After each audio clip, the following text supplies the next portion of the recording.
ಪ್ರಾಣಿಗಳಲ್ಲಿ ಜೀರ್ಣಕ್ರಿಯೆ. ಪ್ರಾಣಿಯು ಜೀರ್ಣಕ್ರಿಯೆ ಹೇಗೆ ನಡೆಯುತ್ತದೆ ಎಂದು ನೋಡೋಣ.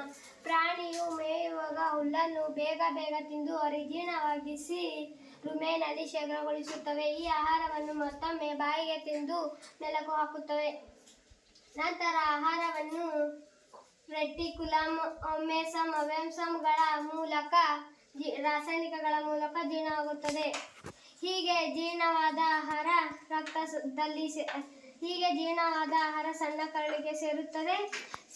ಇಲ್ಲಿ ಚಿಕನ್ನಲ್ಲಿ ಬ್ಯಾಕ್ಟೀರಿಯಾಗಳ ಸಹಾಯದಿಂದ ಇನ್ನೂ ಜೀರ್ಣವಾಗದ ಆಹಾರ ಸೋಲೆಸನ್ ಜೀರ್ಣಗೊಳಿಸುತ್ತದೆ. ಹೀಗೆ ಜೀರ್ಣವಾದ ಆಹಾರ ರಕ್ತದಲ್ಲಿ ಸೇರುತ್ತದೆ. ಜೀರ್ಣವಾಗದ ಆಹಾರ ದೊಡ್ಡ ಕರಳಿನ ಮೂಲಕ ಹೊರಹಾಕುತ್ತದೆ.